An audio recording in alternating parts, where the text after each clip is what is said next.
Welcome to Mild Moodcast, a podcast meant to explore mental health through the lens of another human hanging on by a thread. I'm Bianca, a registered mental health counselor intern, soon to be LMHC, here to chat about the topics we don't get enough of. So grab your headphones and let's dive into the crazy world of mental health. It's going to be a wild ride. What's up, guys? Welcome back to another episode of Mild Moodcast. Happy Sunday or whatever day you're listening to this. I actually almost forgot to record this today, and I'm hoping that my dogs will behave because I'm home alone and they're out there and they're not very sleepy. So I have a feeling I'm going to have to cut this quite a few times. I hope everyone is enjoying their day. I was at brunch, away from the house for a few hours and kind of just sitting here getting really sleepy. Started to sort of take a nap and it dawned on me, girl, you did not do your episode today. So here we are. As you can see, the title is called Letting Your Heart Lead When Your Head Won't Let Go. And it's funny because I didn't actually plan for this one because I kind of have like a list of episodes that I want to do. And this is not one of them. This just happened to pop into my head, which sometimes to me, those are the best. But this is one of those, you know what you feel, but your brain keeps asking for receipts. As someone who has been an overthinker for a long time, this is a necessary conversation, but not just an overthinker, an intellectualizer in a lot of different ways. So I'm going to go ahead and jump in with my disclaimer, and then we will talk. As always, while my podcast is meant to spark reflection and curiosity, it is not a replacement for therapy. If you're navigating heavy emotions or challenges, please reach out to a professional. Therapy is a safe space to process and grow. So let's talk about something that I know a lot of us wrestle with, especially the ones who feel everything deeply, but still need to make sense of every emotion before letting themselves act on it. How do you let your heart lead when your head keeps getting in the way? Like, you know what you feel. You know what you want. You even know what you crave. What brings you joy. What feels like home. But your brain won't shut up. It's like this inner lawyer constantly demanding evidence. Are you sure? What if you're wrong? Is this smart? Is this safe? Is this logical? And you end up trapped in this loop where your desires feel like a threat instead of a compass. As a side note, I keep hearing something tapping.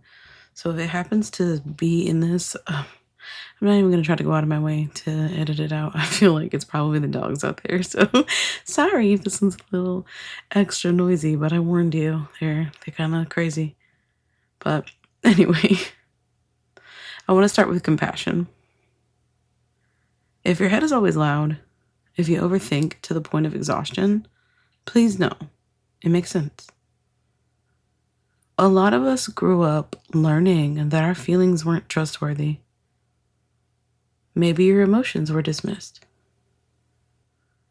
Maybe your intuition was constantly second-guessed. Maybe chaos or trauma made you a master of scanning every room for risk before you even breathed too loud. So your brain, it adapted.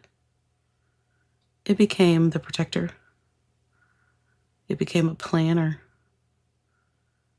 It decided that thinking everything through was safer than feeling your way forward.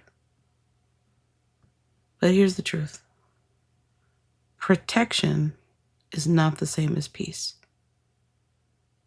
You can be incredibly skilled at avoiding pain and still feel empty.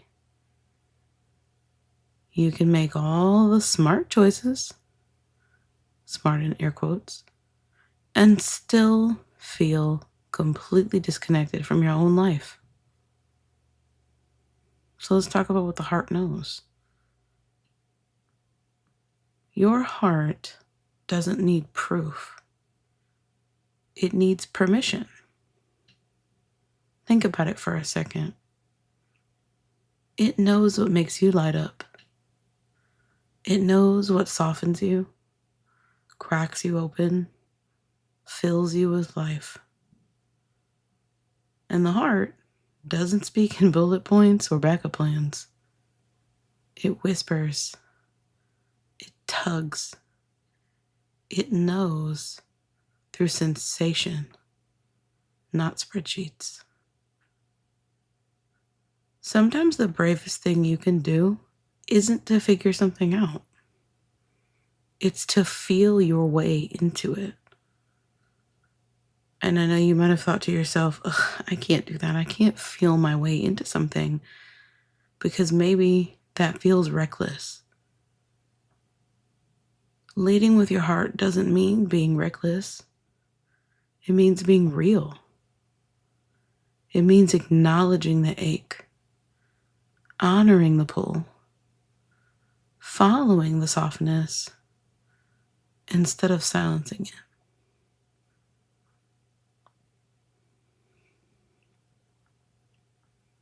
And wait to ask yourself something. When did I start believing that what I feel isn't valid unless I can justify it?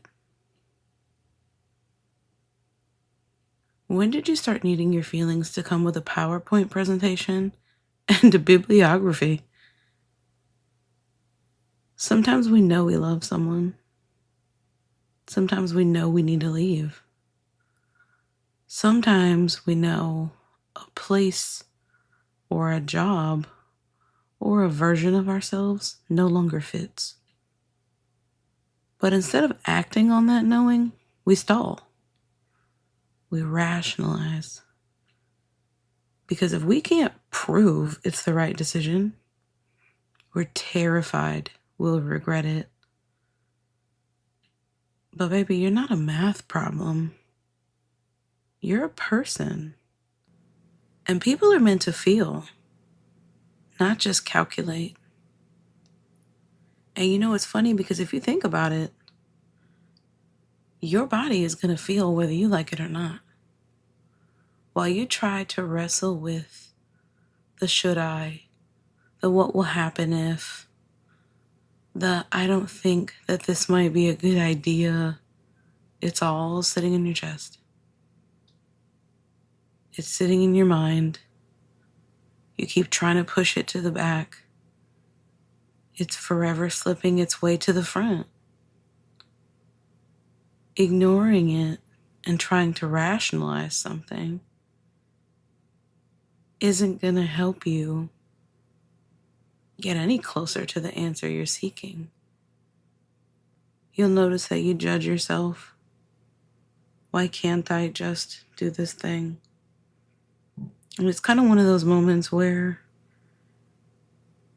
you feel out of control trying to maintain this facade of control.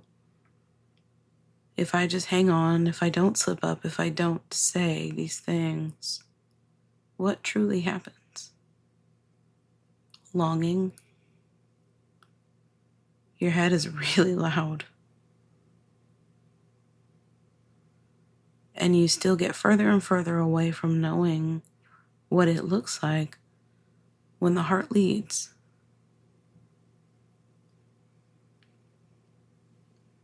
So how do we start shifting? How do we get quieter with the head and louder with the heart? Because if there's one thing about me, you guys know that I'm going to tell you what are some practical steps that you can take. Practical. I don't know where the other half of that word went in my mouth, but what are some practical steps that you can take?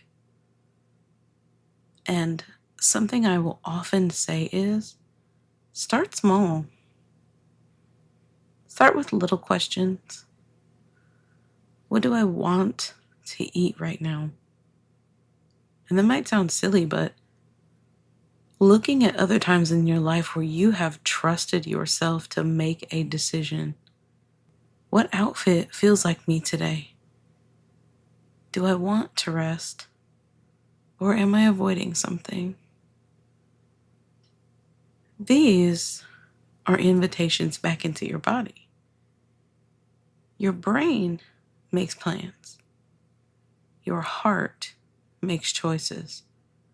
And I do want to say, for the people who might have immediately felt some type of resistance to the idea of not planning, I'm not telling you that you can't plan. I am not telling you not to take a look at your life and see how making that decision is going to fall into it. But I am saying that sometimes too much of that, and often too much of that, keeps you stuck. It's like you have to plan and be open at the same time. That is something that I'm actively working on, planning and being open at the same time. As I've said before, I was the person who had a 5-year plan. You always ask me what my 5-year plan was. I knew. I don't have a 5-year plan right now. I have no idea. Like I have minimal idea of like how I want my life to go. Typical goals that a person may have. Yeah, I want to buy a house. Like obviously I want to finish this degree that I'm working on. Elevate my small business. Keep taking care of myself. Like there's things that I want to do, but it's not the same as it used to be. And I feel like even though there was nothing wrong with me having a 5-year plan, it was rigid. I got to the end of those 5 years and I had accomplished everything that I wanted to. And then I was like, okay, what's next? We can just be so wrapped up in what we want to see that we miss other things. Sometimes we elongate our struggles, as I've said a million times at this point, trying to avoid a different type of discomfort. Journaling helps tremendously with damn near everything, and I know that I mention it a lot. But if you were to journal something on a topic like this, you might want to ask yourself, what am I afraid will happen if I follow what I feel? What's the worst case scenario my brain is stuck on? And underneath all of that, what do I actually want? And when your head starts panicking, remind it, it's okay to be scared. I'm not abandoning myself just to avoid. It's okay to be scared. But I'm not abandoning myself just to avoid discomfort. We don't need to shut off the brain. That's not the goal. It's never the goal. We need integration. Let the head gather the facts. Let the heart decide what's worth risking. Let them talk to each other, not over each other. The head will say, what do we know? And the heart will say, what do we feel? Neither one should drive the car alone. Your heart may not speak the language of logic, but it speaks truth. And if you've spent your life trying to outthink your emotions, just know it's okay to try something new. It's okay to be soft. It's okay to trust the part of you that's never needed a reason. Just a yes. You are not weak for leading with love. You're not foolish for following the pull. And you're not broken for struggling to let go of control. You're just human. And you're allowed to come home to yourself one whisper at a time. I hope that today's episode encourages you to Be brave in whatever aspect of your life this resonated on, in, around. You deserve that clarity. And it's next level clarity, you know. It's like, oh man, it's 3:33 p.m. It's crazy. If that's not confirmation, I don't know what is. But it's just kind of one of those things that we don't always have to have all the answers. I can't say this enough. We just have to trust that we can get through it regardless of what happens. Sure, plan your life and be open to new things. When it comes to new jobs, when it comes to new love, when it comes to new experiences, the worst a person can say is no. And counting yourself out because you want to have all of the logistics ahead of time fuels self-doubt more than it fuels strength. And that's something that I want you to think about today. You are worthy of that jump, whatever it looks like for you. Thanks for listening to my podcast. Hope you guys have an amazing week. Love you. Bye. Thanks for tuning in to Mild Moodcast. Remember, the conversation doesn't end here. If you have any burning questions or topics you'd like me to cover, don't hesitate to reach out.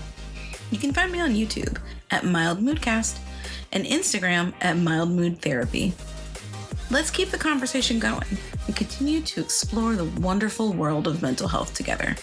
Until next time, stay curious and keep smiling.